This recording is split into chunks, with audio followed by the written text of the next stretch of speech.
¿Cuál es el primer paso para comenzar a invertir en bienes raíces? ¿Cuáles son los errores más comunes que cometen las personas, cometemos yo también, cuando comenzamos a invertir en bienes raíces y que nos cuestan mucho dinero y tiempo para comenzar a crecer? ¿Qué estrategias de inversión recomendaría para una persona que está comenzando y tiene poco dinero? ¿Cómo evaluar el riesgo? ¿Va a ser buena? ¿Va a ser mala la inversión? ¿Qué factores tengo que tener en cuenta en el mercado para hacer una compra y saber en dónde compro y en dónde no compro? ¿Y cuál es el papel de la educación continua financiera para que yo pueda crecer con bienes raíces? Realmente te voy a responder estas preguntas que me hizo uno de mis estudiantes, Herbert Romero, un estudiante talentoso. Está escribiendo un libro sobre bienes raíces y me hizo estas preguntas y yo dije, bueno, son muy excelentes preguntas. Voy a contestarlas para todas las personas. Hola, mi nombre es Carlos David y en nuestro canal trabajamos herramientas para lograr ingresos pasivos y libertad financiera con bienes raíces, con poco dinero y muchas veces sin usar el crédito de los bancos. Entonces vamos hoy a contestar estas preguntas que creo que todos nos las hacemos y si no las hemos hecho, nos las deberíamos hacer cuando comenzamos a invertir en bienes raíces. La primera es, ¿cuál es el primer paso para un inversionista inmobiliario comenzar su carrera para invertir en bienes raíces? Bueno, yo ni siquiera lo llamaría carrera. Yo en la metodología, y hay muchas estrategias y muchas formas de invertir en bienes raíces, lo que yo digo a las personas es que los bienes raíces son una alternativa. Yo tengo mi trabajo o mi profesión o la forma como yo gano mi dinero y la mayoría de las personas somos buenas ganando dinero y por eso eventualmente mejoramos nuestra calidad de vida, pero lo que hacemos es que nos gastamos más de lo que ganamos o nos gastamos lo que ganamos y nos cuesta ahorrar. Entonces, más que ser una carrera de bienes raíces, lo que yo propongo es que te organices financieramente y comiences a guardar ahorros para, en vez de estar invirtiendo en este negocio y en este negocio y en este negocio que no sabes, inviertas en bienes raíces para que es una inversión que si la haces bien es muy segura, te permite crecer, te puedes apalancar para crecer en forma segura con los bancos y que además, si tú tienes una estrategia, en 10 años la mayoría de las personas podrían haber creado una pensión o un ingreso adicional que les permitirá eventualmente mantener el nivel de vida que tienen sin tener que trabajar. Entonces, ¿cuál es el primer paso? El primer paso es organizar las finanzas personales. Yo les digo siempre a mis estudiantes, a mí me importa más que aprendas a comprar a que compres. Comprar es fácil, cualquier persona puede comprar. Lo importante es comprar bien. Y en bienes raíces el negocio se hace cuando yo compro. Eso es lo que es importante. Cuando yo compro, es cuando esa propiedad tiene el potencial que tiene. Ahora, no quiere decir que yo compre para que se valorice. Que se valorice puede ser uno de los elementos que me ayuden a tomar esa decisión,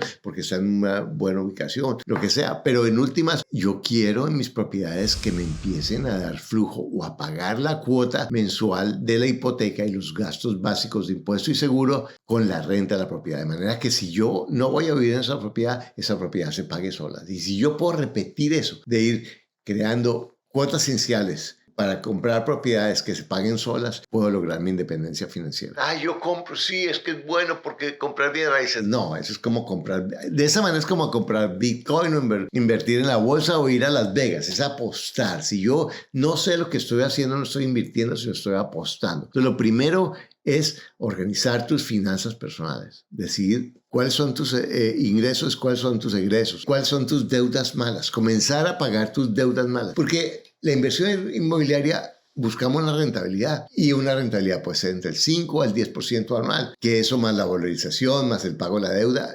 suma a 15% o más, o 20% en muchas ocasiones, pero en últimas lo importante es que si yo tengo, mientras tanto, unas deudas de tarjetas de crédito o de créditos personales que estoy pagando 15, 20, 25, 30% anual, pues el primer negocio que yo tengo que hacer es pagar mi deuda mal. Si yo no organizo mis finanzas personales, probablemente no hay ningún negocio que haga que va a funcionar. Porque en últimas todo viene a resumirse en cómo está mi bolsillo. Yo me he dado cuenta que las personas que más desordenadas tienen sus finanzas son las que creen que tienen ordenadas las finanzas. Porque yo sé más o menos cuánto gasto. Pero no tienen el detalle de cuánto gasta y cuánto ingresa y cuánto ahorra. Y ahí quiero insistirte en que a mí no me gusta el voy a ahorrar el 10% de mi ingreso. No, porque cuando yo digo voy a ahorrar el 10% es como si ahorrara de lo que me sobra. Si gano menos, ahorro menos. Es como me propongo una meta de ahorro. Si mi hipoteca vale 10, yo me consigo 10, sea lo que sea, que mi ingreso baje, no importa, yo me consigo 10. El colegio de mis hijos vale esto, yo me consigo esto. No, ay, que voy a ver cuánto consigo. No, lo mismo tiene que ser ahorro. Es más, todo lo que tú ganes y te lo gastes no queda nada. Segundo, ¿cuáles son los errores más comunes que cometen los nuevos inversionistas inmobiliarios y cómo pueden evitarse? El primero es decidir por emoción. Ay, yo me entusiasmé. Ay, me gustó. Ay, esa casa parece donde vivía mi abuelita. Pero sin hacer los números, sin saber nada. Si tú vives en Bogotá o en Lima o en Nueva York y te ofrecen una casa espectacular a un 25% del precio en Katmandú, puede ser muy buen negocio, pero Katmandú, ¿yo qué voy a hacer? Entonces, pero para la persona que vive en Katmandú, el negocio es bueno. Entonces, ¿cuál es mi situación puntual para decidir? No tomar decisiones sobre emociones. Segundo, educarse. Es comprar por lo que me dicen otros, no por lo que yo sé que tengo que hacer. ¿Cómo puedo comprar yo sabiendo qué es lo que estoy haciendo? No comprar por comprar o vender por vender, sino saber por qué lo estás haciendo y cómo eso encaja en tu situación personal y en tu estrategia financiera. Y todo esto parece mucho, pero en últimas es pura educación financiera. Si tú ves mis videos y ves muchas de las entrevistas que les he hecho a mis estudiantes, ahí vas a entender mucho de lo que yo estoy diciendo. Te vas a dar cuenta que es mucho más fácil de hacerlo cuando tú entiendes cómo hacerlo. Otro error común es tener un plan demasiado ambicioso a muy corto tiempo. No, es que voy a lograr mi libertad financiera en 5 años o tener 5 veces mis ingresos y estoy quebrado. No. Tony Robbins dice, las personas sobrevaluamos lo que podemos hacer en un año y subestimamos lo que podemos hacer en 10. Comienza con pasos pequeños que sean ambiciosos para ti, pero que te los creas. Comienza con eso. Y de ahí vas dando pasos pequeños, vas adquiriendo seguridad en que tú puedes hacer lo que tú te comprometes. Otro error muy frecuente es que las personas compran inmuebles y no hacen los números. Eso es gravísimo. ¿Qué significan los números? Lo que te mencionaba de saber cuánto es el ingreso de renta, cuántos son los gastos de seguros, cuántos son los gastos de impuestos, qué daños tiene la propiedad, cuánto tengo que meterle a la propiedad, cuánto valen los gastos de escritura, cuánto tiempo voy a demorar en arrendar la propiedad, porque todo eso va a hacer que la propiedad sea o un recurso valioso para mí o una carga. Si yo no hago los números,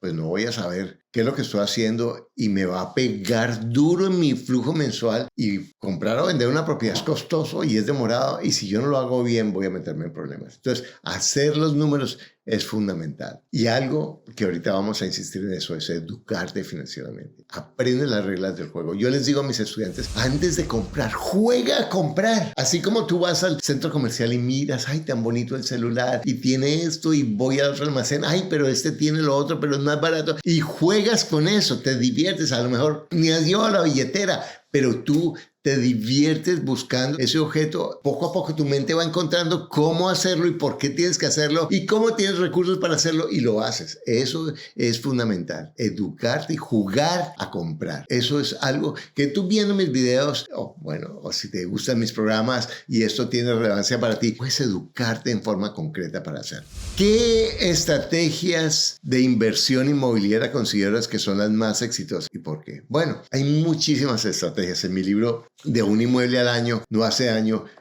tengo un capítulo en donde digo 50 estrategias para ganar dinero con bienes raíces, aunque no sean tuyos. Hay muchas estrategias, pero vamos a hablar de las más simples.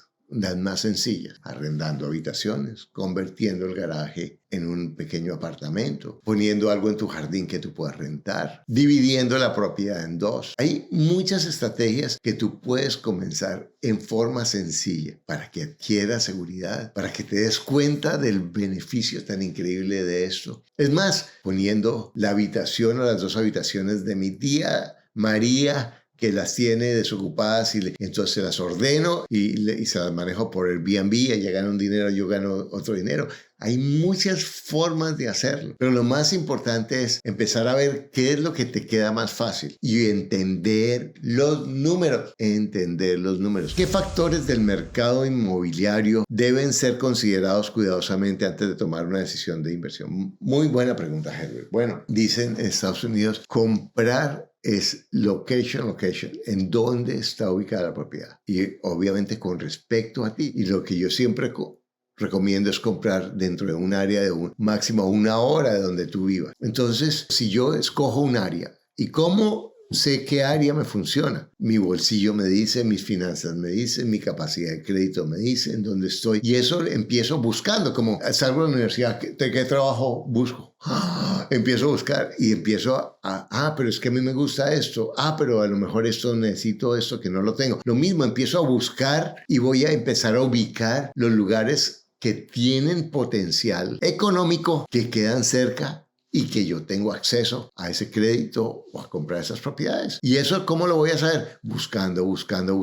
Y en la medida en que yo busco, voy a saber qué me sirve y qué no sirve, como en toda la vida. Y voy encontrando lo que para mí es funcional de acuerdo a la estrategia que yo tengo. Buscando. Porque tú, aunque en ese momento no sepas, tú vas a saber, eso no lo puedo hacer.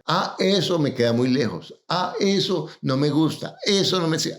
Eso sí me gusta. Pero mira un lugar, ya una vez hayas escogido el área, un inversionista siempre piensa en las estrategias de salida. Si yo compro, tengo que pensar ya qué tan fácil es vender, qué tan fácil es arrendar, la estrategia de salida. Si yo voy a comprar una propiedad arriendo y veo que hay 10 edificios llenos de avisos de se renta, quiere decir que tengo muchísima competencia, a lo mejor no es un buen lugar. O es un solo edificio y todos los apartamentos están se renta.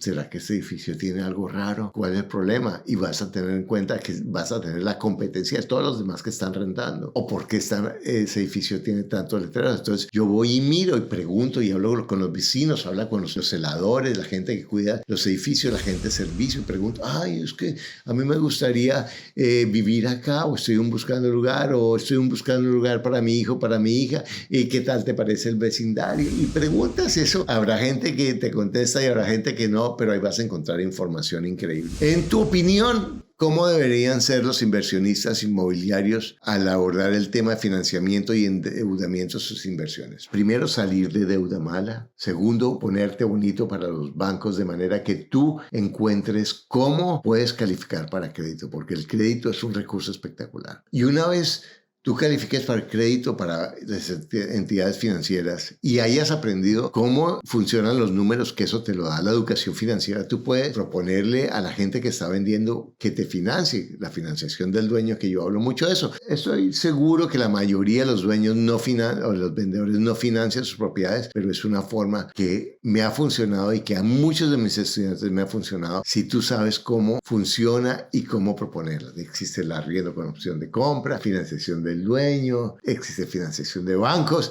existe el leasing, existen muchas alternativas de financiamiento, pero en la medida en que tú preguntas, vas sabiendo cuáles son las alternativas y cómo puedes optimizar esos recursos de financiamiento para lograr lo que tú quieres. ¿Cuál es el papel de la educación continua en la carrera de inversionista inmobiliario? Yo comenzaría por eso. Realmente, si tú estás aquí, te felicito porque me estás diciendo que tú estás educándote financieramente. Entonces, ese video no es tan ágil ni a lo mejor tan emocionante como uno de TikTok, pero mi objetivo es que te dé herramientas para mostrarte que tú puedes comprar propiedades, que tú puedes crecer con bienes raíces, que es mucho más fácil de lo que tú piensas. La educación financiera es algo fundamental. Yo tengo la edad que tengo mi portafolio, tengo muchos éxitos, tengo seguridad ya libertad financiera, pero yo sigo estudiando porque cada vez que yo estudio un poquito y me aprendo y me actualizo, pues puedo mejorar lo que estoy haciendo. Algo que es esencial en esta época, y no me refiero únicamente a la educación financiera, sino al sobrevivir en esta época de cambio, es aprender a ser autodidacta, aprender a amar educarse permanentemente, aprender a amar descubrir cosas nuevas que puedo aplicar en mi vida. Entonces la educación continua es absolutamente fundamental para crecer financieramente. Y ahí lo puedes hacer con mi canal de YouTube,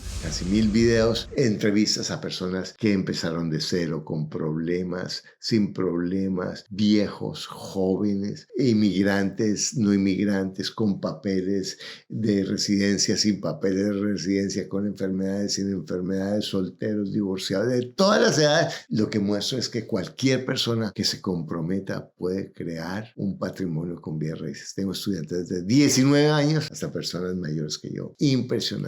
Entonces, si te interesa esta información y quieres educarte financieramente, que es fundamental para que tú crezcas y optimices tu crecimiento financiero, yo te invito a que mires los videos que tenemos en el canal, que hables con uno de nuestros asesores. Nuestro objetivo no es que compres un programa o vender programas, nuestro objetivo es que logres resultados. Tenemos más de 50 profesores que son estudiantes que han logrado resultados. No es un muchacho que acaba de salir y que no tiene ni idea de lo que está haciendo o ha hecho un curso que ni siquiera ha aplicado. Son personas, muchachos que han aplicado y han transformado su vida financiera con esto. Y tenemos más de 2.500 estudiantes actualmente están estudiando y aplicando esta información. Entonces yo te quiero invitar, y eso es, y es tu momento, y te llama la atención a que tú inviertas un tiempo en conversar con uno de nuestros asesores. Porque recuerda, tienes todo lo que necesitas para lograr lo que tú quieres. Lo único que te aleja es un pensamiento que no es cierto.